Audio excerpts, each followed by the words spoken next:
Muy buenas noches, sean todos y todos bienvenidos a una nueva edición de Debate Público, hoy con el programa número 248 de emisiones. Eh, Hoy día vamos a tocar un tema muy importante, nosotros jugamos que es muy importante, el tema de las candidaturas presidenciales para este 2025, eh, porque consideramos que con la llegada del presidente Boric al poder, eh, nos parece que hay un problema de credibilidad dentro de la centroizquierda, sobre todo en las candidaturas presidenciales, luego de que el presidente Boric ha prometido un montón de cambios que finalmente no hizo, y no solamente no hizo, sino que hizo cosas al revés de las que había anunciado hacer, como por ejemplo el TPP-11, como un ejemplo que es gigantesco en cuanto a las repercusiones que tiene ese tratado y a lo que él había dicho que no lo iba a firmar. Por consiguiente, de aquí en adelante, ¿cómo le creemos a la centroizquierda, digamos? Entonces ahí los candidatos de centroizquierda tienen una tarea gigantesca que es recobrar esa credibilidad. Por otra parte, tenemos un gobierno, unos candidatos que son de derecha y de extrema derecha, eh, que no sé si se diferenciarán mucho de lo que tenemos hoy día como gobierno, puesto que tenemos muchas leyes represivas, leyes antitomas, leyes de intratamal, en fin, estamos llenos de leyes represivas que generamos este mismo gobierno. Por consiguiente, no sé cuál es la diferencia entre un gobierno realmente de derecha o de extrema derecha. Entonces, bajo mi perspectiva, estaríamos bajo un concepto que escuché de comentaristas en Europa, de un partido único. Aquí hay un partido único y hay diferentes matices de administración del modelo. Pero para esto vamos a hablar con alguien entendido en la ciencia política y es un amigo también del programa Debate Público. Me refiero a Juan Carlos Gómez Leighton. ¿Cómo estás, Juan Carlos? Buenas noches. Buenas noches, Jaime. Buenas noches a todos los del panel. Buenas noches a los auditores en los distintos horarios que nos vean. Sí, gracias por la invitación. Vamos a conversar acerca del escenario político electoral actual. Gracias, Juan Carlos. También está el panel habitual de Debate Público, Marlene Núñez y Nelson Campos. ¿Cómo estás, Marlene? Buenas noches. Hola, hola, hola. Paso con Nelson. Nelson, ¿cómo estás? Buenas noches. Hola, buenas noches. Buenas noches, Marlene, Jaime. Bienvenido, Juan Carlos. Ah, Gracias. es una ensaladera de nombres. Ujú. ah, los que están entre los oficiales, que son los que aparecen bien, y la cantidad importante de gente que está también postulando o tratando de juntar las firmas para postular. Yo conté como 10 más o menos, aparte de los que están más en la lista del oficialismo y de la oposición, eh, lo que están, ¿cómo se llaman? Se llaman outsiders. Outsider, sí. Outsider. Outsiders. Así que creo que vamos a tener un programa entretenido, como siempre, con los programas de Juan Carlos, en que aprendemos harto y discutimos harto. Gracias, Nelson. Ahora sí, Marlene. ¿Cómo estás? Buenas noches. ¿Todavía no? Ya, pasamos. Bueno, como les decía, tenemos varios candidatos.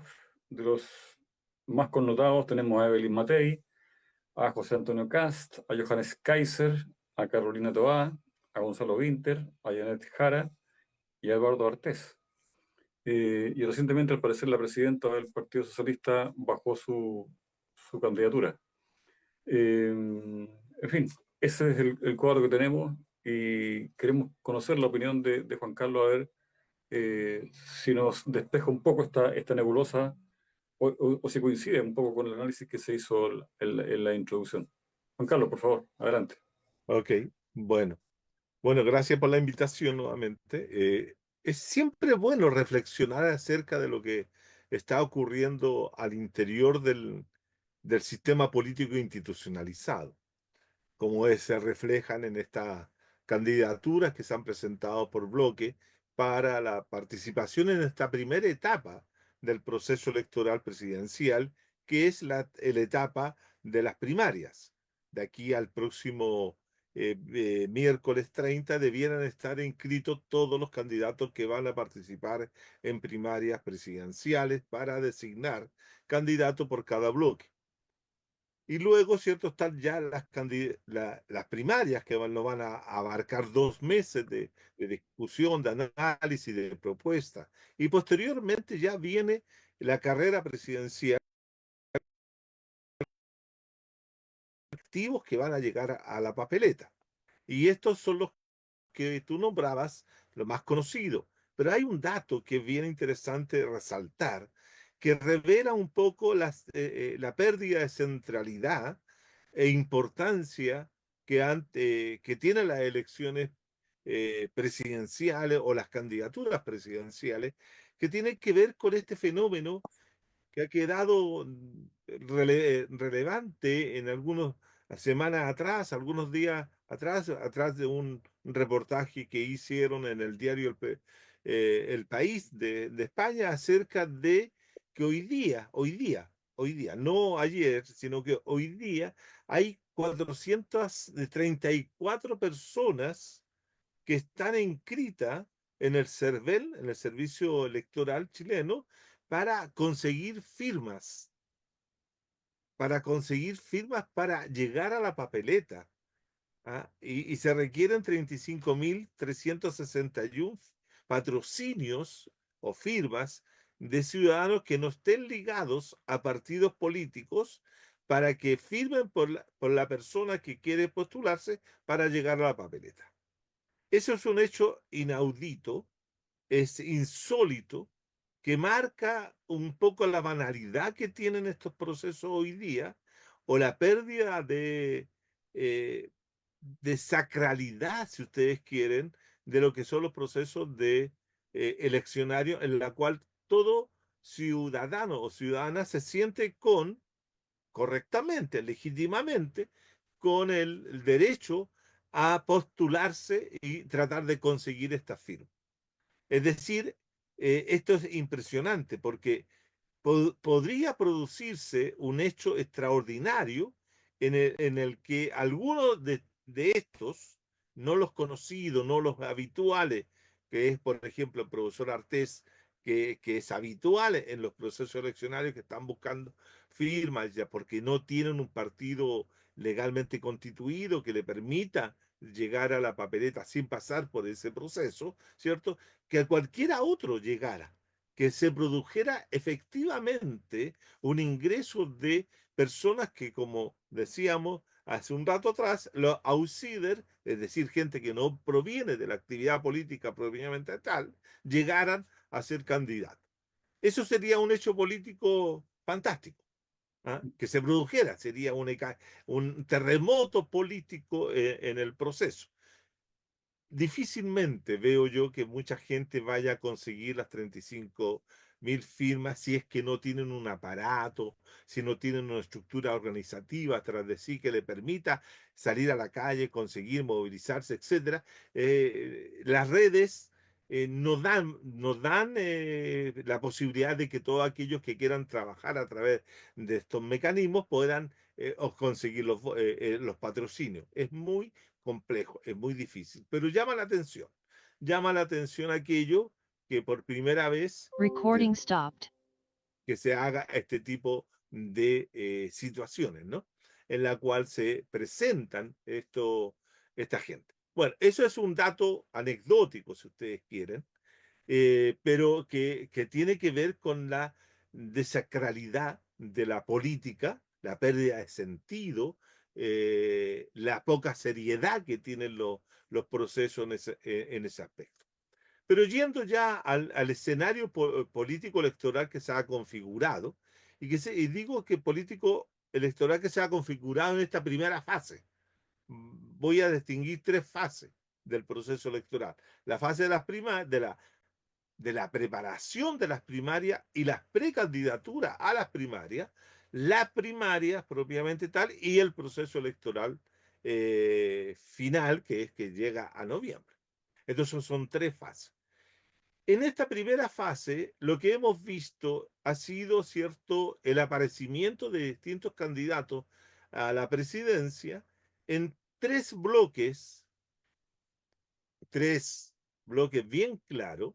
Un bloque que es de extrema derecha, en la cual, ¿cierto?, está José Antonio Kass, Johannes Kaiser, ¿cierto?, por el Partido Republicano y por el Partido Nacional Liberal, respectivamente, que ya ellos tienen claro que ellos no van a ir a primaria, por lo tanto, van a pasar directamente a la papeleta de noviembre, saltándose todo este proceso intermedio que les permitiría algún tipo de visibilidad mayor de la que han tenido hasta ahora, pero que ellos representan no querer competir con la otra candidata de la derecha tradicional, la derecha más, comillas, como le llaman algunos, republicana. Yo le llamo simplemente la derecha neoliberal tradicional, que es la que representa el Chile Vamos, con la señora Matei, con Evelyn Matei. Ellos tres van a llegar a la papeleta directamente porque no va a haber primaria en este sector, porque Rodolfo Carter, el ex alcalde de la Florida, o Mónica Rincón, o cualquier otro, no tenían los apoyos políticos y electorales suficientemente fuertes para imponer esas primarias en su sector y por lo tanto tuvieron que aceptar lo que los grandes, en este caso Evelyn Badei, Kass y Kaiser, sostuvieron que ellos no iban a primaria. Luego está el sector de lo que yo llamo la izquierda neoliberal o el progresismo neoliberal, que es la que está situado entre la actual alianza de gobierno, que es Apruebo Dignidad, el Partido Comunista y más el Frente Amplio, que van con sus respectivos candidatos, Gonzalo Vinter y Joan Jara, del Partido Comunista, y la señora Carolina Toa, que va por el PPD, por el Partido por la Democracia. Y hoy día, solamente hoy día en la mañana, tenemos la noticia, ¿cierto?, que la candidata del Partido Socialista renunció, se bajó, y en este momento en el Comité Central del Partido Socialista están discutiendo qué van a hacer, si van a ir en apoyo de Carolina Toa, que es la que legítimamente algunos sostienen que debiera ser en ese sentido. Y hay otros candidatos de partidos más pequeños, como cierto la democracia cristiana, que tampoco tiene mucha posibilidad en una primaria, o va en esta primaria o no, pero ahí están. Y luego está una izquierda ausente. La izquierda en este contexto está ausente porque el único que podría llegar a la papeleta sin pasar por ninguna primaria, ¿cierto?, del sector de izquierda, sería, por ejemplo, el profesor Artés, o podría ser Marco Enrique Ominami, o Jorge Schaap, que también se ha planteado desde Valparaíso como una alternativa. Entonces, pero ninguno de ellos aparece dentro del escenario político hoy día, ya sea para plantear, por ejemplo, una posible, que ya no alcanzan, es imposible, una primaria de ese sector y tendrían que ir directamente a la papeleta en noviembre si es que consiguen los patrocinios adecuados. Por lo tanto, lo que tenemos es un bloque formado por la extrema derecha, la derecha tradicional y una izquierda neoliberal, que serían los que van a competir. Bueno, eso va a tener que ser dirimido por la concurrencia de la población, de la ciudadanía, a elegir solo en una primaria, en la primaria de la izquierda neoliberal, quién va a ser el candidato o candidata de estos tres. La que tiene mayores probabilidades es, y sin duda, Carolina Toá, dentro del sector. Ahora, la figura de Joan Jara, la Janet Joan Jara. Jara, no, Janet, Janet, Janet sí, Jara. Joan Jara Ah, es la viuda es la de Víctor esposa Jara. de Víctor Sí. Jara, de Janet Jara. Janet Jara hoy día hizo algunas declaraciones que son bastante, o se le colocaron declaraciones en un contexto bastante específico, que ella dejaría de ser comunista o dejaría de ser militante del Partido Comunista si ella llegara a ganar la primaria, como una actitud de buscar la amplitud de apoyo electoral y social, sabiendo de que en este país el tema del Partido Comunista siempre ha sido un tema delicado, fundamentalmente por la gran cantidad de anticomunismo que existe, que se expresa y se manifiesta desde diferentes sectores, ¿no? Entonces eso conspira contra la candidata Jara, Janet, a pesar de que los comunistas han tratado de levantar todo comunicacionalmente como la mejor ministra del gobierno del presidente Boris, se le entrega casi la realización y la consecución de las 40 horas, ¿cierto? Como algo primordial, fundamental, extraordinaria para los trabajadores de Chile, el conseguir las 40 horas, que en realidad simplemente ha sido un mecanismo de flexibilización laboral que no tiene nada de positivo en términos generales, en términos amplios, ¿no? Y también se le atribuye a a Janet Jara, ¿cierto? La condición de haber sido la articuladora en la que logró la reforma previsional, en la cual se mejoraron las pensiones de miles de pensionados, tanto jubilados como activos, en el sistema de previsión social, lo cual también es una falsedad total y completa. Es decir, ella consiguió un acuerdo, pero que no fue un acuerdo que estuviera en función de los intereses de las grandes mayorías ni de los intereses de los trabajadores. Y menos se acercó esa reforma a la posibilidad de terminar con ese sistema nefasto de la capitalización individual de los trabajadores para su previsión social, que solamente ha sido a los últimos 40 años, ¿cierto?, más de un sistema de acumulación de capitales para el desarrollo capitalista, más que para el desarrollo social de los trabajadores y trabajadoras cuando salen del ámbito de la fuerza de trabajo activa.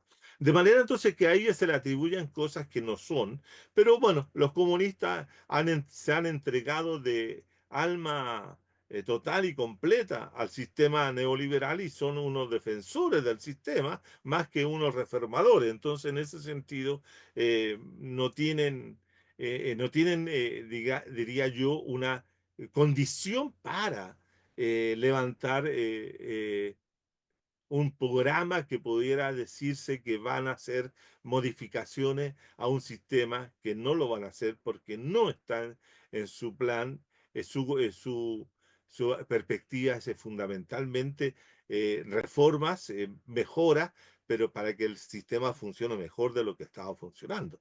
En ese sentido. Y después el candidato del Frente Amplio, Gonzalo Winter, es un candidato de la continuidad, a pesar que él dice que no, es de la continuidad en el sentido de que ellos representan el programa del Frente Amplio, un programa fracasado, un programa totalmente pro neoliberal y que no tendría ninguna posibilidad de cambiar el sistema, porque eso estamos hablando, de estos candidatos son capaces de cambiar el sistema. No, son candidatos de la continuidad neoliberal. Por lo tanto, cuando se definan, y Carolina Toá exactamente lo mismo, no hay mayores diferencias entre ellos tres, ¿no? Gonzalo Vinter, Janet Jara y Carolina Toá, las diferencias son mínimas. El punto está en que uno de los tres va a llegar a la papeleta. Ahora, ¿cuál de los tres va a ser capaz de ganar a los otros tres contrincantes, que son Kaiser y Evelyn Matei? Es otra interrogante que pone la situación donde que Chile viene teniendo desde el año 2000, desde cuando se registró la segunda vuelta en el país entre Lavín, Lagos. En aquella oportunidad, si no me equivoco, fue, sí, 2000. La primera en la cual se definió entre un neoliberalismo de izquierda o un neoliberalismo progresista y un neoliberalismo de derecha. Ahora, la cuestión va a ser entre un neoliberalismo de, de centro izquierda o un neoliberalismo de extrema derecha, como podría ser la figura de Johann Kaiser o Kass. Pero, de acuerdo a algunas encuestas que se han realizado, se podría llegar incluso a ver, dado el fracaso de este gobierno y dado otro factor que podríamos introducir, que sería la no participación de mucha gente en el proceso de elección, sino de participación en el proceso electoral, pero votando nulo, podría ser resultar que en un escenario de esa naturaleza, en noviembre, da lo mismo que sea Jara, que sea Winter o sea Carolina, la que llegue, sino que se produzca una segunda vuelta entre Evelyn Matei o uno de los dos duros de la extrema derecha. Ese también es un escenario que podría producirse si el bolsón de abstencionista o el bolsón de gente que vota nulo fuera muy alto y produjera ese efecto, que la izquierda neoliberal desapareciera como opción electoral y apareciera el nulo como un factor político muy, muy fuerte que provocara esa situación y ya la definición sería exactamente entre las derechas, ya no sería de otra manera. Eso se podría hacer, pero todavía no sabemos eh, cómo va a transcurrir esa situación porque no hemos visto el despliegue de las candidaturas efectivas. En este momento tenemos ensayos, ensayos de errores, salidas falsas, como la de Bodanovich. Bodanovich es una carrera que salió con una salida falsa, tuvo que a los 15 días bajarse.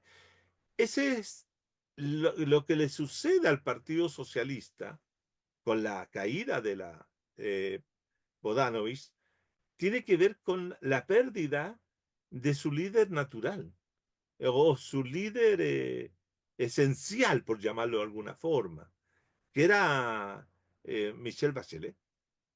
El vacío que tiene en este momento el socialismo democrático y especialmente el Partido Socialista tiene que ver con esta decisión de Michelle Bachelet de no concurrir una vez más a participar en un proceso electoral, dejando al socialismo sin líder, dejando al socialismo sin ninguna posibilidad de competir, teniendo que aceptar a una candidata como Carolina Toa, que si bien es cierto que Carolina Toa tiene una serie de ligazones con el Partido Socialista muy fuerte, partiendo de la base que su padre fue, cierto, ministro del gobierno de la Unidad Popular, etcétera, etcétera, que era un hombre del Partido Socialista muy cercano a Salvador Allende, etcétera, pero ella nunca fue militante activa del Partido Socialista en los 80, sino que era parte de la renovación socialista, después posteriormente pasó a ese partido, el partido de la incerteza, como le llamo yo al partido PPD. El PPD es el partido de la incerteza, el partido de los ex. Fíjense ustedes que el partido PPD se forma como partido instrumental, ¿cierto? Con todos los ex que habían salido de todos los partidos de izquierda habidos por haber en esa época, que no querían reconocer filas en el Partido Socialista y por lo tanto querían tener una expresión que fuera totalmente nueva. Y ahí estaba el PP, el Partido por la Democracia, un partido instrumental creado por Lago, ¿cierto? Y otros, que llegan todos, llegan ex comunistas, llegan ex miristas, llegan ex mapucistas, llegan todos los ex posibles. Entonces es un partido de la incerteza, no tiene ninguna claridad, salvo la que Girardi le puso ser un partido de poder, un partido para el poder, es decir, para jugar dentro de la posibilidad de gobernar y de estar siempre presente. Ese es el partido. El PPD no tiene convicciones ideológicas, es vacío. Es un partido, como diría Laclau, que le falta el significado profundo, ¿no? Eso no tiene significado, hay que llenarlo. Entonces, en ese sentido, el PPD ha sido siempre un partido menor, un partido pequeño, que ha tenido gracias a la unión con la democracia cristiana, el Partido Socialista, el Partido Radical, ha sido parte de esa coalición lo que le ha permitido estar. Si no, no sería nada el PPD. La gente que milita en el PPD es la gente de la incerteza. Nuevamente, insisto en esta idea de la incerteza, que no tienen ninguna cosa clara. Van para... Es como Pepe Au. Ustedes saben, donde Pepe Au fue fundador del Partido por la Democracia. Bueno, y ustedes ya saben dónde terminó Pepe Au. Terminó en la derecha. Entonces, en ese sentido, el próximo, la próxima posibilidad que nos gobierne una persona como Carolina Toá, que en su momento, ¿cierto?, hizo negocios de dudosa reputación, por llamarlo de alguna forma, con Supreme, o sea, con nada menos con Ponce Lerú y otros tantos, ¿no? Entonces, en ese sentido, la posibilidad que tengamos una presidenta como Carolina Toá es bastante baja, diría yo, eh, y no tenemos otra alternativa, estimado.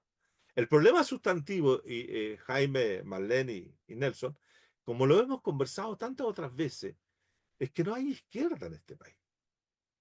O sea, usted me dirá, ¿hay izquierda? Sí, hay una izquierda dispersa, fragmentada, tenemos representantes de izquierda que hablan desde la izquierda, que dicen esto, que dicen esto, pero cuando llega el momento de que la gente tenga una expresión de izquierda, no hay, no hay. Nadie se puede decir, nosotros estamos representando en este momento para competir en este espacio que tenemos, porque es el espacio que se tiene, no tenemos un candidato de izquierda que pueda representar intereses anticapitalistas, antineoliberales, una propuesta ecológica, etcétera, etcétera, etcétera. No tenemos. Y ese es el problema. Entonces el problema es que no tenemos ni siquiera, estimados y estimadas, ni siquiera tenemos hoy día aquello que durante mucho tiempo se planteó como el mal menor. Hace 4 o 5 años atrás, cuando emergió la candidatura de Gabriel Boric, frente a la ganancia que había tenido José Antonio Kast en la primera vuelta, ¿cierto? Apareció Boric como el mal menor. Había que votar por el mal menor y frenar así el fascismo, porque el fascismo lo representaba Kast. Esa fue la campaña que se hizo. Bueno, ganó el señor Boric. ¿Y qué es lo que tenemos? Un gobierno, fundamentalmente un gobierno neoliberal, que apoyó todas las medidas que reforzaban y rediseñaban el neoliberalismo después de octubre del 19, mejoró las condiciones de reproducción del neoliberalismo, impuso una serie de leyes, más de 76 leyes represivas para con la excusa de la inseguridad general, las condiciones efectivas de un Estado policial, de un Estado que hoy día tiene una política de represión y de control y de vigilancia de la ciudadanía mayor que en otro momento, por eso un Estado policial, donde no cumplió ninguna de las expectativas que podía haber representado en su momento. Por lo tanto, lo que viene es más de lo mismo. Carolina Tovar representa la continuidad de estos últimos 30 años, ¿ah? Con mayor razón ella, que es una mujer que participó en, en los gobiernos de la concertación y participó durante los gobiernos de Michelle Bachelet, de la nueva mayoría, como también, ¿cierto?, dentro del sistema. De manera entonces que no podemos pensar que tenemos alternativas reales y efectivas al sistema. Gracias. termino, no, tampoco tenemos una alternativa que pueda levantarse competitivamente, ya sea el candidato de la centro, de la derecha, de la izquierda neoliberal o de la extrema derecha. Deberíamos tener un candidato o candidata, pero no tenemos. Es el drama de Chile, diría yo. O mejor dicho, el drama de algún sector de la población chilena, porque tal vez otro, y ahí viene otro tema, que muchos otros van a volver a votar por la candidata de la izquierda neoliberal, como también se van a sentir muy cómodos votando ya sea por Evelyn Matei o por los candidatos de la extrema derecha, porque somos una sociedad neoliberal, ese es el punto. Y los que Sí. no somos neoliberales somos poquitos, somos menos del 20%. Bueno, me recuerda, Juan Carlos, no sé si lo he dicho acá en el programa, una entrevista que le hicieron a Margaret Thatcher, Ujú. en la cual le consultan cuál es su mayor legado. Y ella dice Tony Blair. O sea, si hoy día le preguntáramos a Pinochet cuál es su mejor legado, el Partido Comunista que tenemos hoy en día y el Partido Socialista que tenemos hoy en día. Siguen la línea que impuso Pinochet con su dictadura. Y me recuerdo también lo que acabas de decir, la votación del sí y el no. Ganó el no en la votación, pero en los hechos ganó el sí. Cuando hablábamos del mal menor, votamos por el mal menor, pero finalmente ganó la otra cara, ganó Cast en el fondo, por lo que comentábamos, ¿cierto?, de la ley represiva. Eh, y refuerzan la idea de este partido único, al decir que, desgraciadamente, por los hechos que sean, no hay una representación de la izquierda, estamos frente a un partido único. O sea, un único modelo que es el que va a sobrevivir con algunos matices. Pero no estamos hablando de cambios. Como bien tú decías, puede salir, ¿cierto?, de esta enorme cantidad de candidatos presidenciales, alguien que le pegue el palo al gato y junto a las firmas aparezca y sea un revuelo y cambie quizás este espectro que tenemos hoy en día de candidatos únicos de un solo partido. Voy a pasar con Marlene y enseguida con Nelson para ver el tema de las preguntas del público, si es que hay, o las individuales. Marlene, por favor, adelante. Hola, ahora sí saludo. Muy buenas noches a todo el mundo, especialmente a Juan Carlos y a la presencia en línea.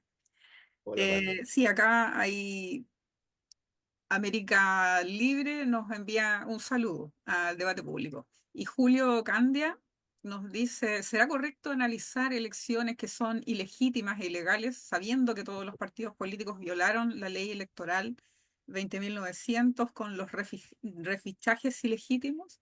¿Por qué mejor un programa denunciando el fraude?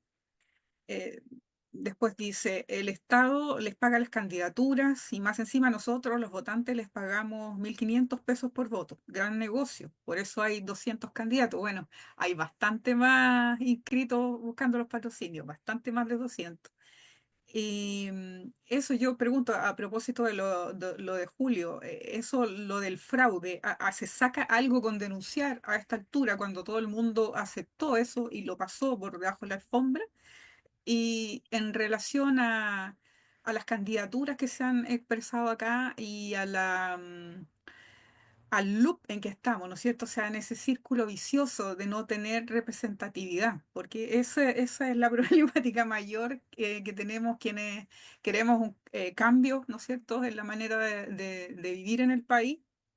Y eso no se da con las alternativas que hay ahora, ni siquiera se dio con el Frente Amplio que llegó al poder, porque ya todos sabemos y estamos cansados de saber en lo que ha sucedido. Em, de no votar el mal menor, ¿qué alternativas tendríamos? ¿El llamado a un voto nulo, a no ir a votar? ¿Tiene sentido eso en este panorama? Y por otro lado, a la candidatura de Artés, por más que sea una candidatura que se ha presentado varias veces, ¿por qué será que esa candidatura no representa? Al parecer no representa porque no saca la votación adecuada. ¿Qué tendría que tener, qué característica tendría que tener, considerando que eso fuese cierto, una candidatura de izquierda que sí fuera representativa? ahí lo dejo. Gracias, Marlene. Nelson, por favor, adelante.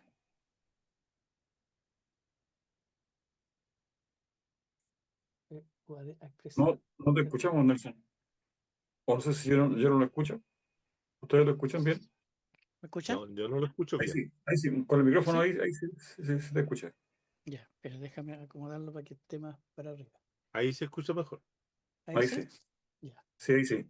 Me voy a arrogar un espacio pequeño para compartir con Marlene en su pregunta eh, de por qué alternativa tenemos o por qué Artés no prende. Y es porque, como nos ha dicho Juan Carlos desde siempre, vivimos en un país, no, vivimos en un país en que los ciudadanos son neoliberales. Entonces, cualquier modelo no lo van a percibir, aunque sean buenos. Si tú entiendes, escuchas a gente que saben que le están haciendo lesa, pero prefieren que la hagan lesa. Bueno, varias cosas quiero plantearte para que conversemos, Juan Carlos. Una es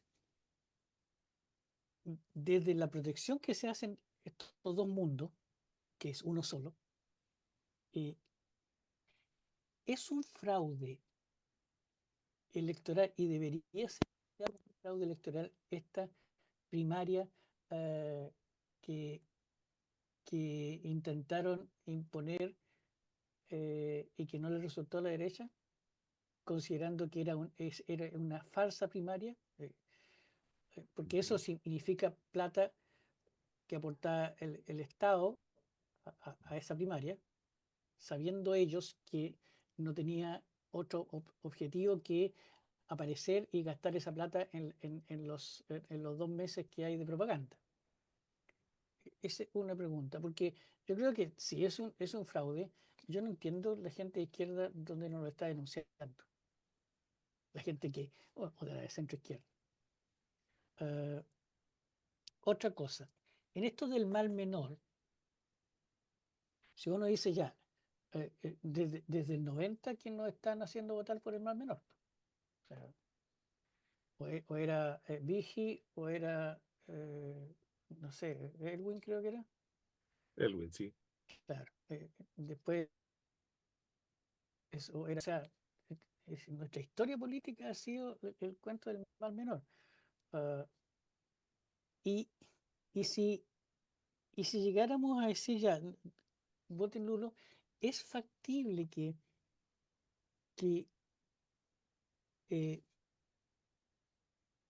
ganen o salgan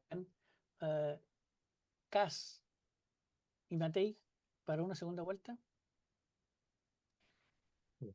Porque, ¿sabes qué te digo? Yo, o sea, yo no sé si las leyes, toda la batería de leyes que va a tener el próximo gobierno para reprimir, va a ser usada en la misma forma por un sector de, de centro izquierda neoliberal o por un sector de extrema derecha. Ese es un encuentro de duda que yo te planteo para que lo podamos compartir. Porque de alguna forma yo siento que, sabiendo que desde lo económico son exactamente más o menos lo mismo, desde el discurso, un Kaiser uh, con una Matei incluso, bueno, la Matei está igual, pero es el discurso más violento, tipo Milei en Argentina, es más arrasador en este momento. Y eso a mí me hace un poco de ruido y quería planteártelo también. Y por último, solo un concepto. Creo que no voy a defender al Frente Amplio para nada, pero creo que el Frente Amplio fue parasitado por el PPD. No sé qué opinas tú de esa aseveración, que creo que partió el Frente Amplio en un gobierno de apruebo de dignidad que, que tenía la esperanza de que el plebiscito fuera favorable para generar un programa y no resultó y llegaron estos, estos parásitos políticos y cambiaron el cuento. Tres cosas que te pregunto, a ver qué opinas tú de eso. Ok, Gracias, ok. Nelson.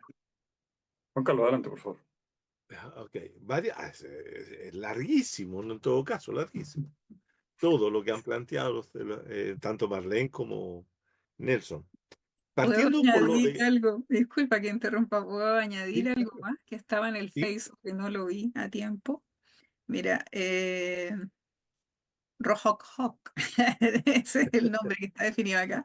Dice, ¿podrían referirse a lo que sucede con las primarias, que cualquier inscrito puede votar por candidatos de otro sector? ujú, Como, ok, como se dice que la derecha votó por Boric para que no saliera Hadwe la vez anterior. A eso se ujú. refiere. Bueno. Vamos por partes. En primer lugar, despejar una incógnita de uno de los auditores que mayormente nos sigue, no solamente en el debate público, sino que también en otros programas en el que he tenido la oportunidad de participar, que es Ricardo Candia. Y saludos para él, porque él siempre ha estado planteando el tema de el refichaje, que fue finalmente una opción que el CERVEL admitió hacerlo bajo ciertas condiciones que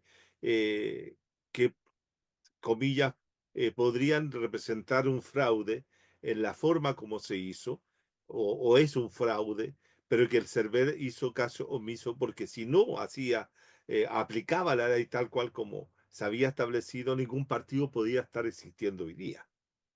¿Ah? No habrían habido procesos electorales desde aquel momento del repechaje en adelante.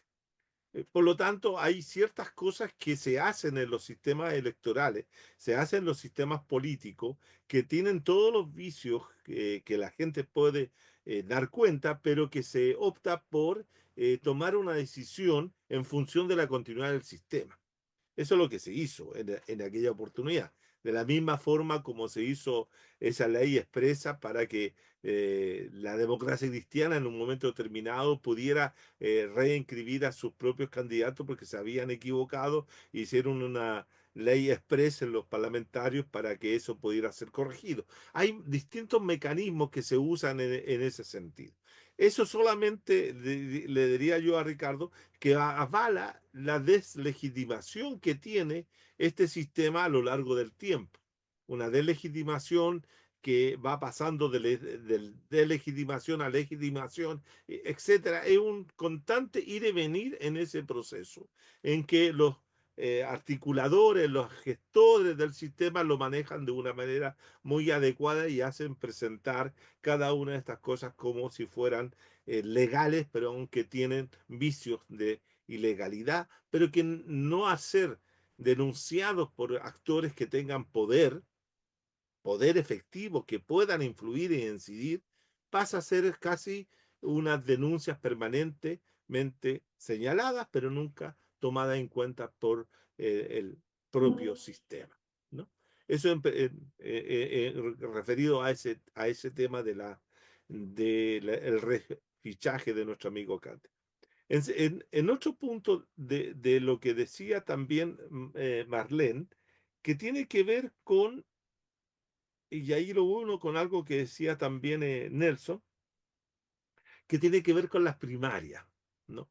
Las primarias, cuando fueron concebidas, y fueron concebidas primero, no en Chile, esto es una idea que se trajo de Argentina, las primarias siempre fueron planteadas como aquel mecanismo para dirimir las candidaturas al interior de un partido político o al interior de un bloque político.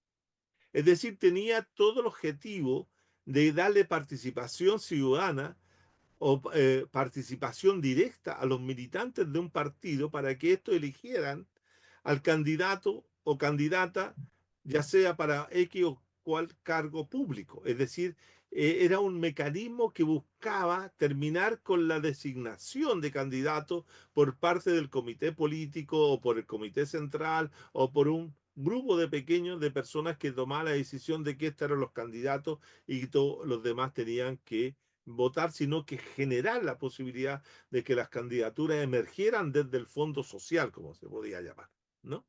Pero prontamente las primarias en Chile fueron perdiendo ese carácter democrático que tenían y terminaron siendo contiendas para dirimir quién es el candidato político de cada uno de los partidos que conforman una alianza. Entonces, en ese sentido, la designación de Carolina Toa, la designación de Gonzalo Vinter, la designación de Janet Jara, o como también la designación de Paulina Bodanovich, fueron decisiones que tomó el Comité Central y dijeron, mire, estos son los candidatos, ustedes tienen que votar por esto. No, no cambia, no transformó la idea de que fuera la ciudadanía las que eligieran, sino que tienen que elegir entre 4 candidatos que son del mismo bloque, pero que en el fondo, ¿cierto? Es muy similar a otras situaciones que se han vivido en otros momentos, en la cual, ¿cierto? Yo recuerdo perfectamente, o no recuerdo porque no lo viví, pero lo he estudiado, cuando se tuvo que designar al candidato del Frente Popular en el año 38. El Frente Popular, ¿cierto? Era una coalición formada por el Partido Comunista, el Partido Socialista, el Partido Radical, más la Central de Trabajadores de Chile, en la cual, ¿cierto? Estaban candidatos de cada uno de esos sectores. Hasta que no se bajó el candidato del Partido Socialista, ¿ah? Y el Partido Comunista aceptó bajarse también, salió el candidato de Pedro Aguirre Cerda, porque si no, no habrían estado eternamente, porque siempre no había ninguna posibilidad si es que no se bajara uno. Y aquí pasa exactamente lo mismo.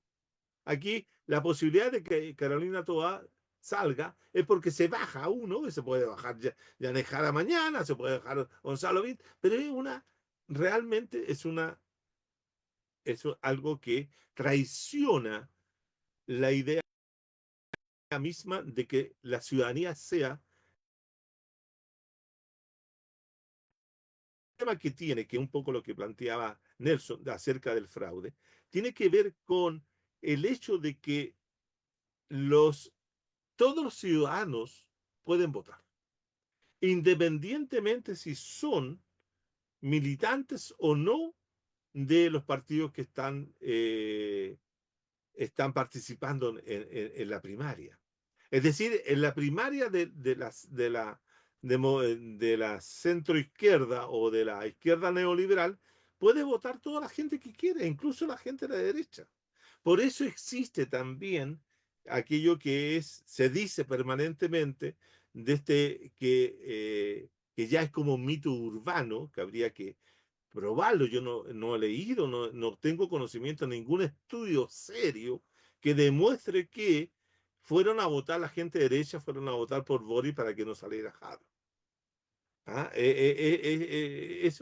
Se dice que se fue así, pero no hay ninguna contratación empírica que ello sea. Son inferencias estadísticas que se trabajan diciendo, mire, traslado los votos de acá y los pongo acá, y bueno, y eso me da tal cosa. Bueno, es una situación que tiene que ver nuevamente con esta idea de que solamente tenían que votar los militantes de los partidos que están involucrados, pero no el resto de las ciudades. Por eso pasa a ser, las primarias pasan a ser como la primera vuelta de la primera vuelta. ¿Entiendes? Entonces, hoy día tenemos un sistema electoral presidencial que tiene 3 vueltas. La primaria, la primera vuelta y la segunda vuelta. Entonces, muchas veces, como sea la concurrencia de ciudadanos a las primarias, son las posibilidades que se tengan, quién va a ganar, ¿no? Lo cual, obviamente, que en esta primaria, al no tener primaria derecha, queda como un hueco, queda un vacío, no se sabe cuánta gente podría haber arrastrado a la primaria derecha, y eso pasa. Entonces yo diría, en términos de proyección, que en el futuro yo eliminaría las primarias, simplemente porque no están cumpliendo el principio fundamental de participación ciudadana y de democratización de la decisión del sujeto ciudadano. Es decir, que el voto o el candidato sea elegido desde las bases propiamente tal, ¿no? Y no que sean impuestos. Acá tenemos 4 sujetos que son impuestos por cada uno de los partidos y ya se acaba, ¿no? Entonces eso que yo lo eliminaría porque no está cumpliendo ese principio. Luego, ¿qué posibilidades tiene la izquierda, o mejor dicho, qué posibilidades tenemos los que no somos partidarios ni de la extrema derecha, ni de la derecha tradicional, ni tampoco de la izquierda neoliberal? A nosotros no nos queda más que no votar. Simple, no votar por ninguno. Y si que vamos a votar porque no queremos tener problemas porque nos puedan cobrar una multa, votar por nulo o dejar el voto en blanco. No vamos a tener mucha incidencia porque sabemos que el voto blanco no tiene incidencia porque se saca, no, el voto nulo se saca, y finalmente lo que se cuenta son los votos válidamente emitidos, que son los que eligen un candidato o candidata. No tenemos incidencia, pero queda como testimonio, queda como manifestación, queda como expresión de que nosotros no avalamos a ninguno de esos candidatos que están corriendo, porque no nos representan de ninguna manera, no nos representan a nivel de diputación y de senadores y tampoco a nivel de presidente. Entonces, yo soy de la idea, y yo lo he hecho, porque yo he sido un abstencionista estructural, no porque no quiera los procesos electorales, no porque no me interesen los procesos electorales, sino que simplemente yo no voto en aquellos espacios donde no tengo por quién votar. No voto por ningún mal menor, absolutamente, porque no estoy convencido que exista el mal menor. Por lo tanto, no voto. Y eso ha sido a lo largo de estos 30 años, salvo que en aquella oportunidad que voté, que fue el 4 de septiembre del 22, y voté a favor de aprobar la Constitución y perdí. Bueno, son pocas veces las que he votado y puedo decir que he ganado, siempre he perdido. Cuando voté en el plebiscito, no voté en el plebiscito del 80 porque no nos inscribimos, en la consulta voté en contra de Pinochet y terminamos perdiendo, etcétera. Lo que quiero decir es que finalmente no tenemos. Ahora, ¿cuál es el problema? El problema efectivo es que no tenemos la izquierda. La izquierda no ha sido capaz, la izquierda anticapitalista no ha sido capaz de construir una narrativa, un discurso, no, un planteo que no solamente permita llegar a toda la gente de izquierda que tenga una posición antineoliberal, que tenga una posición, ¿cierto?, de respeto a la naturaleza, etcétera, etcétera, ¿cierto?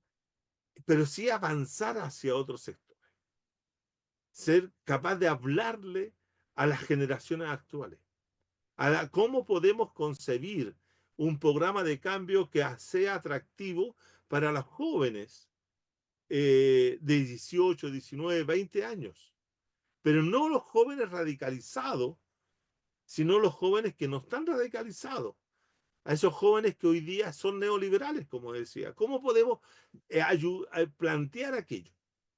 En ese sentido nos ha faltado creatividad e imaginación.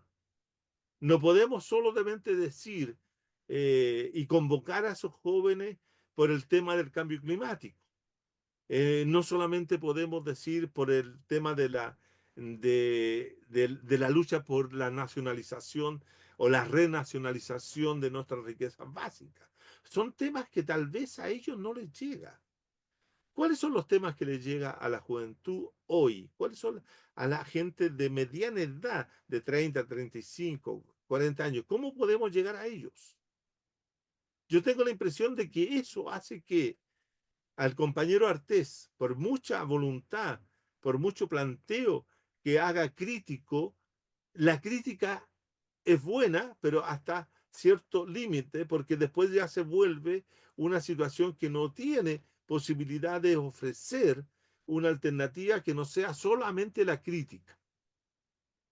Entonces hay que plantearse eso. El compañero Artés, ¿por qué no crece? Es una pregunta. Ni siquiera crece entre los sectores de izquierda, pues. Si ese es el problema sustantivo. Yo me pregunto, los sectores de izquierda, que no sea obviamente ni Meo, ni Marco Enrique Ominami, que es un sujeto que se mueve dentro de la izquierda neoliberal, o Jorge Chap, que aparentemente pareciera que fuera también algo alternativo, pero que todavía no queda bajado en nada, ni tampoco la gobernanza que hizo de la municipalidad de Valparaíso, de la comuna de Valparaíso, a través de la gestión ciudadana, fue como un elemento que permitiera visualizarlo como una alternativa futura.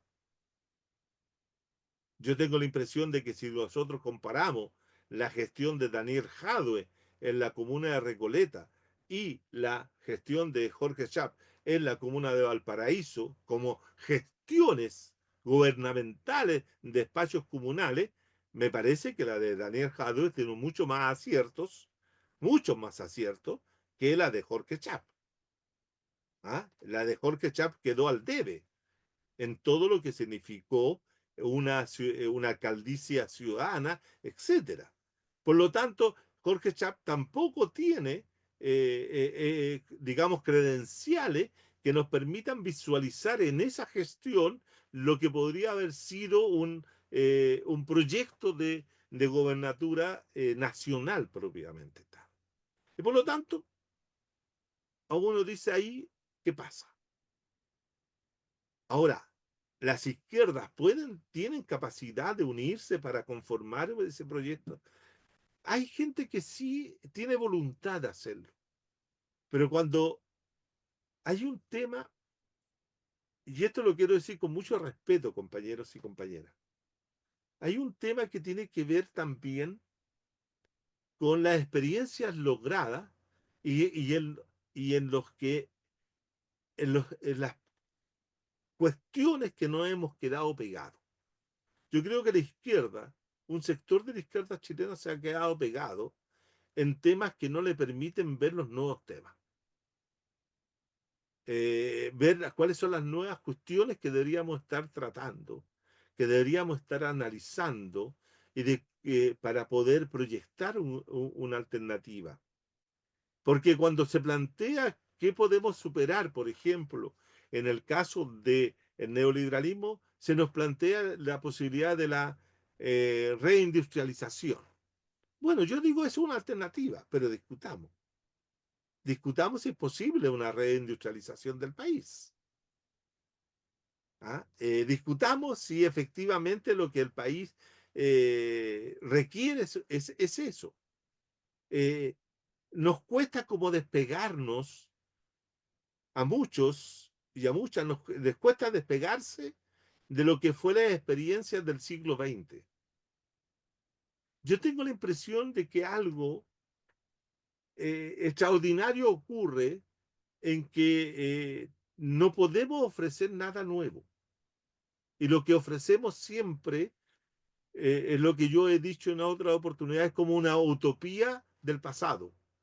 La utopía nuestra no está en el presente, no, perdón, no está en el futuro, sino que nuestra utopía está en el pasado.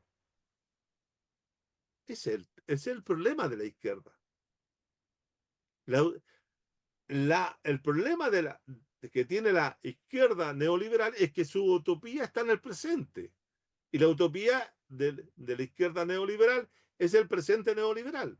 La derecha habla de una utopía, pero que es una utopía que es también presente, presente, presente. Y incluso tomando algunos elementos del pasado en que lo refuerzan para sostener esta utopía presentista. Entonces, la izquierda tiene como pensamiento, tiene una utopía colocada en el pasado.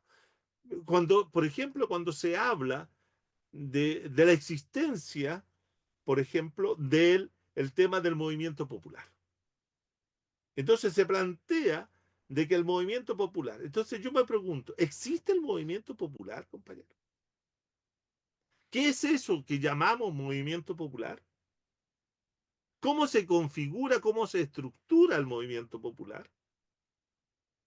¿Por qué desde el movimiento popular, si este existiese y si existiera, por qué desde ese movimiento popular no surgen aquellas candidaturas necesarias para competir en el espacio parlamentario o en el espacio alcaldicio o en el espacio X o Z, para ir acumulando fuerza social y política electoral, para ir montando y construyendo esa alternativa?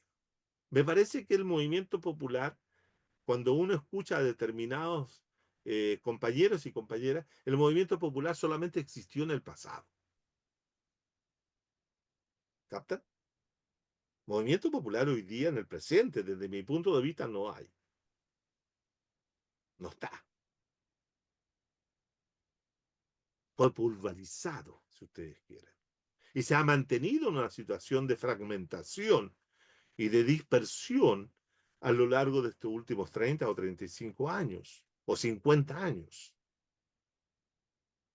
Entonces, en ese sentido, cuando hacemos referencia al movimiento popular, siempre estamos haciendo referencia a la época clásica, heroica, a los momentos de mayor desarrollo y constitución de un poderoso movimiento sindical, poblacional, estudiantil, campesino, etcétera, que dieron lugar a la conformación de aquello que llamamos movimiento popular. Entonces, en ese sentido, hoy día, no solamente tenemos un problema de continuidad de estas candidaturas, que son candidaturas desde mi punto de vista de las neoliberales totales, y yo creo que más que hablar de partido único, se puede hablar perfectamente, no es que sea excluyente. Yo digo partidos del orden, en el viejo concepto de Carlitos Marx, ¿no? Partidos del orden, porque ellos representan justamente el orden existente y van en defensa de ese orden, con matices, como bien decías tú, ¿no? Pero la idea de partido único a mí es la ausencia de otros partidos, es la concentración del poder en un solo partido que lo dirige un bloque específico de ese partido. ¿Ah? Y acá no, acá tenemos por lo menos, y una cosa interesante, tenemos una competición entre partidos del orden. Lo que se juega en la próxima elección es qué partido del orden va a dirigir el orden. Pero que no hay diferencia sustantiva en ellos. ¿Va? Ahora, yo estoy convencido, Nelson, de que las leyes represivas están ahí para que el Estado o los gobernantes del Estado las usen de manera que ellos consideren adecuada o no. Y las puede usar tanto un sujeto que esté, comillas, identificado con valores democráticos, o como las puede usar un tipo que no esté identificado con esos valores. Porque son instrumentos de control social, control político y control, fundamentalmente en la ciudad. Entonces, yo diría, yo en lo personal, siempre he tenido una actitud que no de no tener miedo,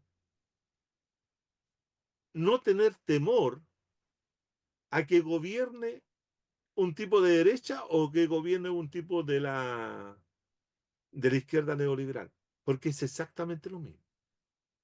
Es exactamente lo mismo. Maticen menos, maticen más, pero es exactamente lo mismo. Entonces me da lo mismo. El que piense que porque va a gobernar la señorita o la señora Carolina Toá va a ser distinto a que gobierne Kass, habría que verlo. O que gobierne Kaiser. Habría que verlo.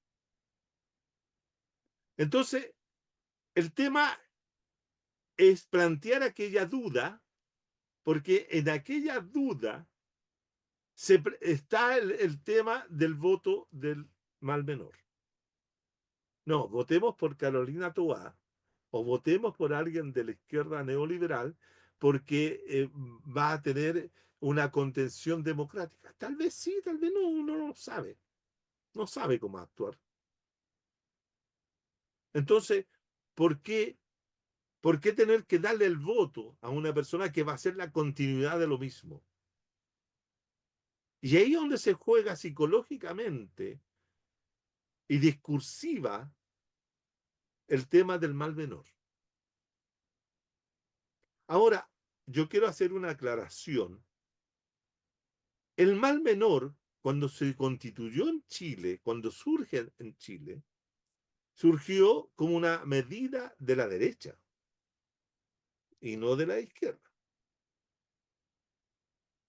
La, la idea de votar por el mal menor fue instituida en 1964 como idea, después del naranjazo, después de la elección del diputado Oscar Naranjo en Curicó, cuando el diputado Oscar Naranjo del Partido Socialista gana la elección complementaria de aquella época, cuando, fíjense ustedes, cuando en aquel momento, en aquella democracia, las vacíos que se producían en el Parlamento por la muerte o lo que fuera de un diputado se llenaban con elecciones directa de la ciudadanía. No como ahora, por ejemplo, de la destitución de la senadora Isabel Allende fue sustituida no por una elección, sino que fue establecida por un acuerdo del partido que tenía el cupo y nombraron a Rementería como senador. Entonces, ahí no, se murió el candidato, perdón, el diputado Oscar Naranjo padre, se muere y hacen una elección complementaria en la cual gana su hijo Oscar Naranjo a pocos meses de la elección presidencial del 64, del septiembre del 64.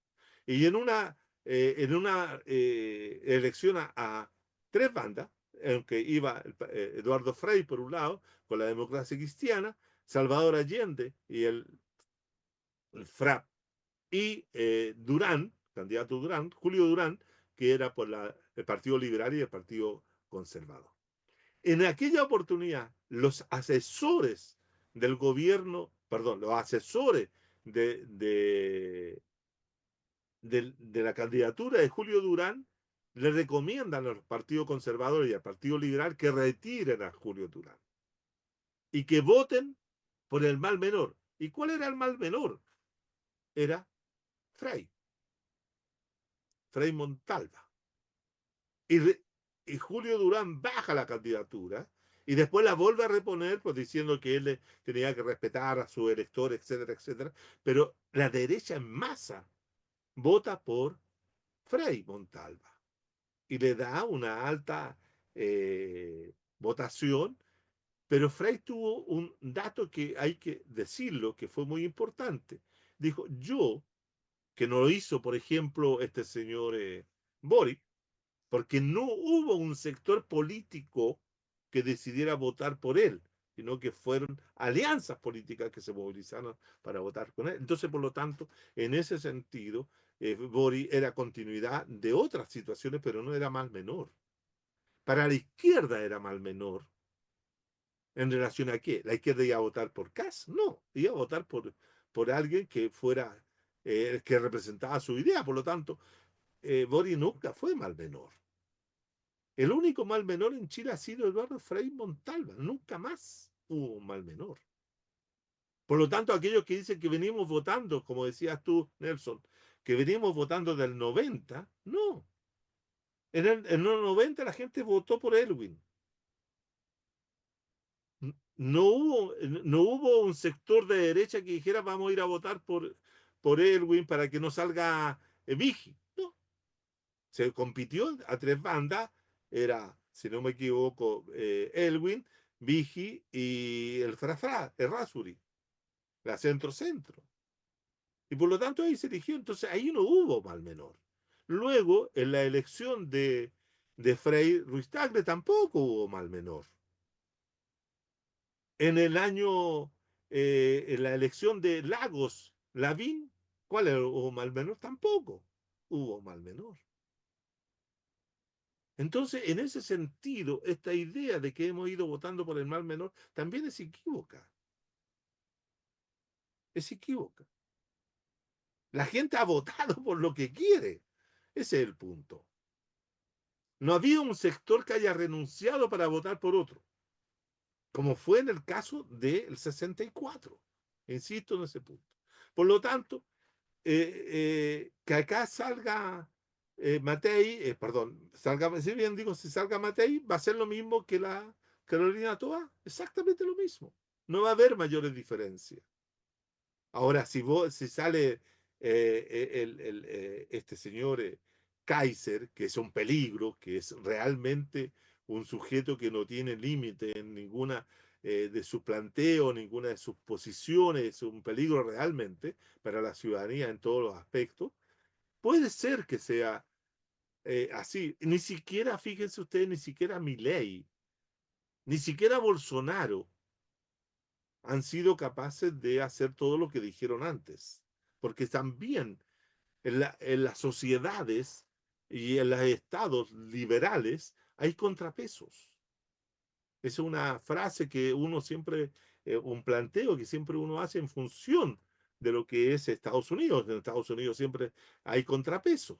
Al caso de Trump también hay contrapesos. Y ya están apareciendo lentamente, pero están apareciendo.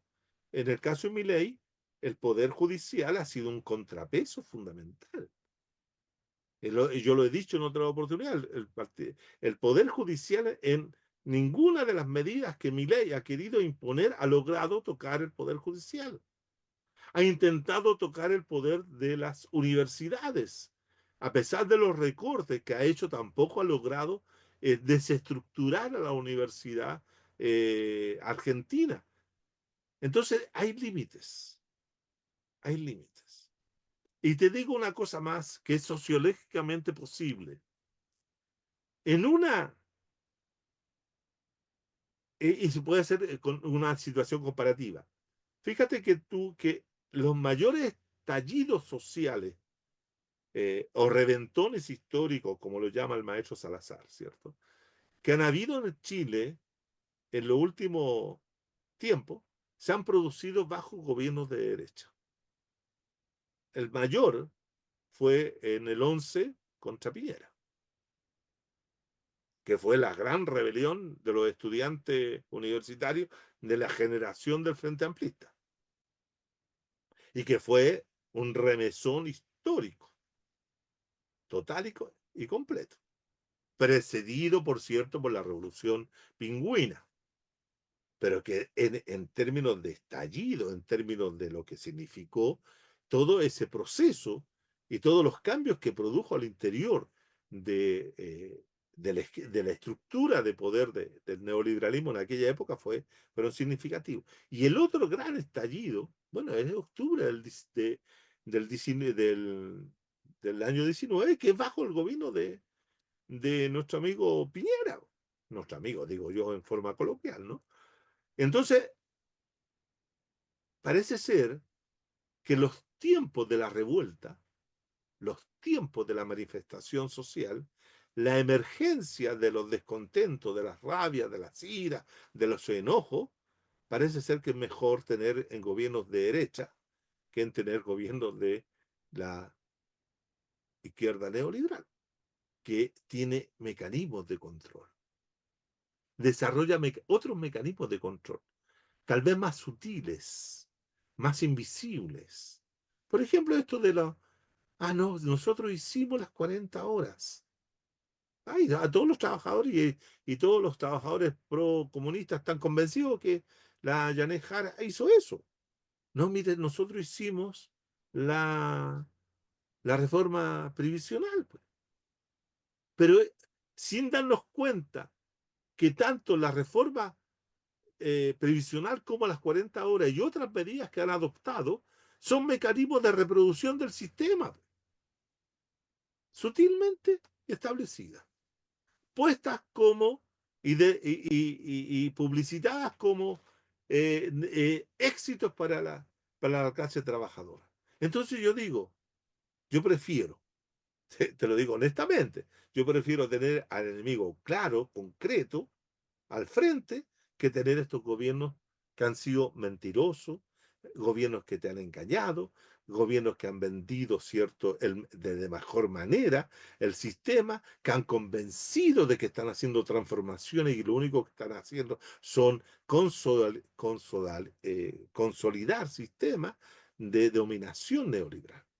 Yo tengo la impresión de que eso en Chile, lo conversaba días atrás con otros compañeros, se necesitan dos cosas. Fíjate que hay dos cosas que son necesarias. Una crisis económica muy profunda que no se ha producido. Porque las crisis económicas gatillan descontentos. Y yo ponía como ejemplo comparativo la crisis del 82-83 en Chile. La gran crisis de las deudas, ¿se acuerdan? La crisis de las deudas fue la que explica y da razón, ¿cierto?, al gran descontento que se expresa el 83 con las protestas nacionales. No fueron, y esto está establecido y estudiado y analizado, no fueron las reivindicaciones por los derechos humanos, ni por los crímenes de lesa humanidad, ni nada de eso. Fue la crisis del 82-83, la crisis de la deuda, la que provoca el gran descontento contra la política y el modelo que implementaba Pinochet. Y duró hasta que Vige apareció, ¿cierto? Y comenzó la reconstitución del sistema. Pero ahí hay manifestaciones sociales que aparecen y que permiten hacer irrupciones sociales y crisis propiamente políticas. Y luego, ¿cierto?, están las crisis estas que se generan dentro de los gobiernos de derecha.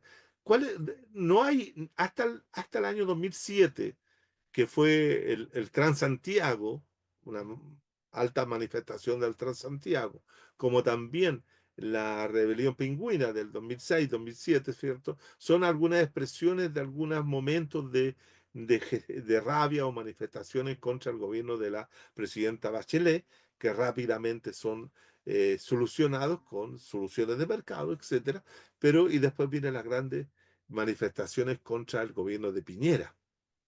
¿Ah? Entonces yo lo que digo, si es que tenemos que aceptar, compañeros y compañeras, el hecho de que tenemos que enfrentar, como enfrentamos la dictadura, días más negros que los que hoy día existen, ¿cierto? Tenemos que enfrentar a un gobierno como el de Kass, o tenemos que enfrentar a un gobierno como el de, que podría ser el de Kaiser o de la Evin Malatey. Yo estoy dispuesto a asumir esos riesgos que ir a votar por la señora Carolina Tobar, que va a hacer un gobierno semejante a ellos. Entonces, lo que queda como alternativa, si no tenemos un candidato propio o candidata propia, es ir a votar nulo. Listo, punto. Como se votó en la elección en el plebiscito de salida del 23, pues se votó nulo. Y fueron 2 o 3 millones de personas que votaron nulo. Que votamos Claro, nulo, sí. no cambió nada, es efectivo, pero quedó el dato, que 3 millones de personas no querían la constitución, ni esa ni la otra. Bueno, eso es lo fundamental. Pero tenemos que hacer un hecho político. Pues yo no estoy preparado de nuevo para asumir el hecho de que, pucha, entre la Kass, entre la señora Matei, es mejor la Carolina. No, no es mejor la Carolina, de ninguna manera. Ahora, que se dé una posibilidad real y efectiva de cómo se enfrenta la derecha entre ellos, sería interesante políticamente. Un experimento político histórico muy relevante, ¿eh? Que se dé eso. Pero a mí me da a ver, de, como ciudadano me daría exactamente lo mismo.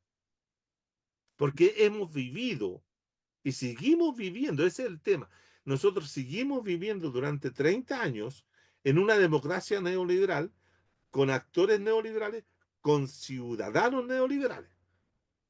Por lo tanto, lo que vendrá van a ser 4 años más de neoliberalismo radicalizado, medio golpeado, medio achatado, porque con las medidas que está adoptando hoy día Trump, que están poniendo, según algunos, fin a la globalización neoliberal, que están poniendo fin al librecambismo, etcétera. Estamos entrando en un proceso de proteccionismo. Bueno, son cosas que están ahí, pero no va a ser mayormente más difícil. Hemos vivido por lo menos 50 años bajo el dominio del capitalismo. ¿Por qué vamos a seguir avalando a más capitalistas? Mi discurso es, no tenemos candidato, no votemos. La diferencia era, compañeros y compañeras, las que me escuchan, la diferencia era que durante del año 32 al año 70, siempre hubo una izquierda en cada una de las elecciones presidenciales que se llevaron a cabo en este país. Siempre, siempre. Nunca dejó de haber un candidato de izquierda. Del 52 fue Allende, el 58 fue Allende, el 64 fue Allende, en el 70 fue Allende. Pero antes había sido Grove, antes había sido Laferte, antes había sido etcétera, ¿cierto? Siempre ha habido candidatos de izquierda. Pero díganme ustedes, ¿cuáles han sido los candidatos de izquierda en las elecciones últimas? En la elección del 89 no hubo candidato de izquierda, porque era Patricio Elwin.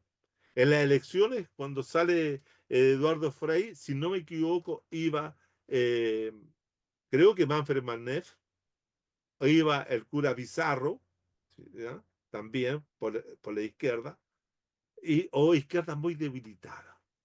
Pero candidatos fuertes de izquierda desaparecieron en Chile después del 70. Entonces, reivindiquemos la posibilidad de que la izquierda levante un candidato anticapitalista, antineoliberal, que plantee ciertas soluciones efectivas al problema de los chilenos y chilenas, que terminemos efectivamente con la AFP, que terminemos efectivamente con la ISAPRE, que hagamos una buena distribución del ingreso, que utilicemos los recursos naturales en función de los requerimientos que requiere la ciudadanía, que demos lugar a una educación diversa, plural, ¿cierto? Respetando incluso las nuevas tendencias que tienen los jóvenes en este país, etcétera. Son formas de manifestarse y maneras de vivir el mundo actual.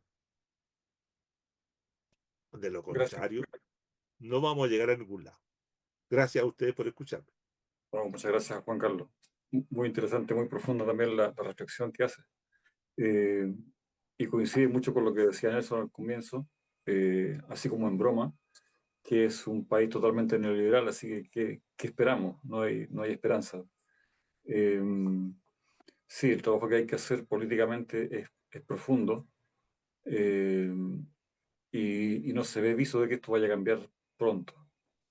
Y la gente que está más o menos consciente y puede poner mano a la obra, como dices tú, está dispersa y está muy dispersa. Entonces no hay candidato, no hay alternativa y nos pasa lo que nos pasa, justamente por quizás privilegiar mucho los aspectos personales y no los grupales, los comunitarios, en fin.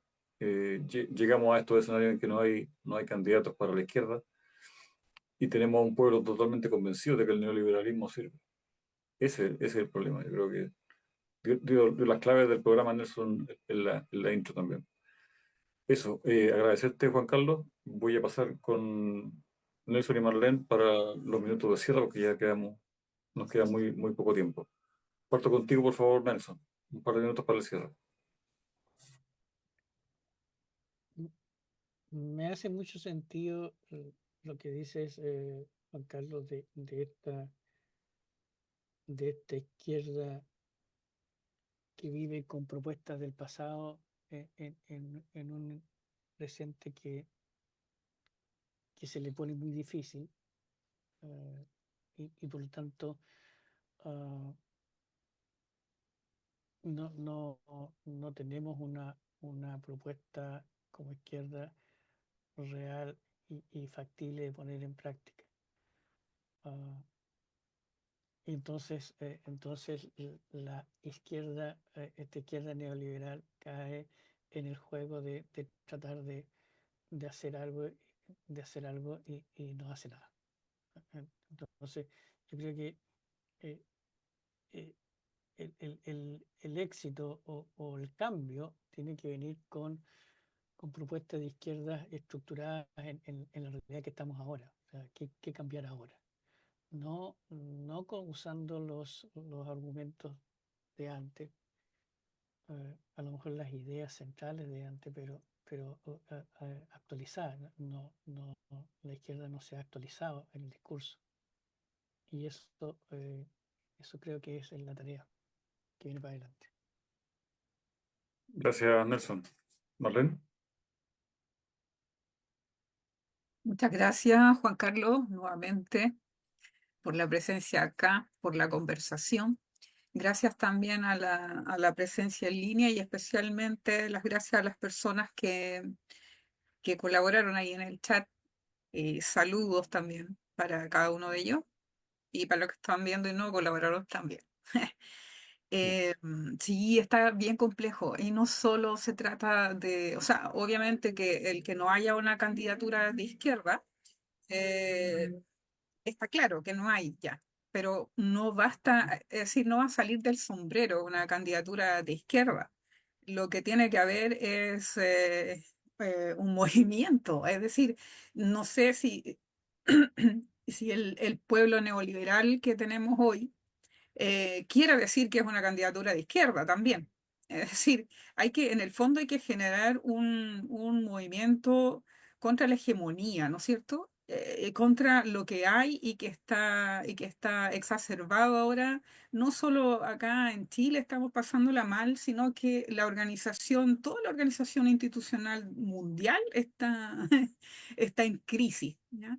Porque sucede también que en este gobierno de Trump se da la muestra de que los ricos, especialmente los ricos que dominan el aspecto tecnológico en este momento, al parecer quieren personalmente gobernar. Antes los ricos se mantenían bien detrás, ¿no es cierto? Eran el poder fáctico y ahora esa tracalada gente, por lo menos nueva, rico, quiere estar ahí presente. Y probablemente eso haga bastante daño, no sabemos, o sea, vamos a tener consecuencias y probablemente también problemas en la economía, porque no solamente por la problemática que tenemos acá, que es opresión más que otra cosa, ¿no? Porque a nosotros nos obligan a vivir de una manera en que no todos estamos de acuerdo. Y esto, los reventones que se vienen dando acá en Chile, especialmente el último, que fue bastante fuerte. Fuerte en el sentido de la manifestación, de la cantidad de gente que salió a las calles, pero no fuerte en organización. Está claro que no hubo organización. Entonces, lo que hay que pensar de ahora para adelante es eso, organizarse, pero organizarse en serio. Las observaciones que uno hace es que la gente neoliberal, el pueblo neoliberal, lo que quiere más que no necesita el respaldo de una ideología en este momento. El pueblo neoliberal está afligido y necesita la renta para poder sobrevivir en el mundo liberal en el que está. Entonces, por ahí creo que tienen que las soluciones en este rato me parece a mí para unirse en cosas prácticas que vayan realmente en ayuda, o sea, en, en colaborar, en hacer presión también, ¿no es cierto? Para que este cuento, el gobierno que esté, sea, como se viene hablando aquí, derecha-izquierda, no importa, pero que esa fuerza que empuje el cambio siga funcionando. Creo que por ahí hay una... Ahora, la esperanza nunca se pierde, ¿no? Pero los grupos organizados que hay hasta ahora, la verdad es que están demasiado atomizados y cada vez que intentan no logran fusionarse en lo común que puedan tener. Entonces, como que hay demasiados capitanes, ¿no es cierto? Y poca tropa, no sé. Pero Hay algo, muchos indios, hay pocos indios y muchos mucho caciques. cacique. Y poco indio. Bueno, la cuestión es que creo que hay, más que con honestidad, el pasado siempre hay que tenerlo presente, ¿no es cierto? Porque es raíz, porque es experiencia y que idealmente no se debiera repetir. Sin embargo, ese pasado no puede ser la solución para el futuro tan diferente que está hoy día. Y eso creo que tiene que estar súper claro y por ahí empezar a caminar. También estoy de acuerdo con Juan Carlos en que se debería perder el miedo a quien esté gobernando. Porque al final es el partido único, como decía el Jaime igual. Entonces da lo mismo, mientras son matices nomás, ¿ya? Y matices bien chicos, porque por ejemplo en esto de la reforma tributaria, por ejemplo, claro, se avanzó un pasito para una parte de la población, que es la que está más sufrida con las pensiones, pero un 60% más es lo que van a ganar las empresas, la AFP, o sea, en el fondo se les consolida con la excusa de sacar una migaja, se consolida un negocio tremendo. Entonces, esas cosas no se pueden dejar de ver. No puede empujar a gente que tiene esa mirada que con esa mirada se conforma. Me parece que a mí eso es nefasto. Y por lo tanto, deberíamos dejar de tener miedo en quien esté ahí, pero siempre empujar para el cambio que queremos. Eso. Po. Muchas gracias de nuevo, Juan Carlos. Gracias, Gracias, Marlene. Marlene. Juan Carlos, un par de minutos para tu cierre.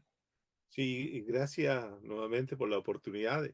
Yo siempre digo que es bueno estos programas porque te permiten pensar y dar a conocer lo que uno piensa cuando de estas cosas y para generar discusión. Ojalá que esto genere discusión, polémica, que digan, oye, mira, ¿estás de acuerdo o no estás de acuerdo con lo que dijo este señor, lo que sea?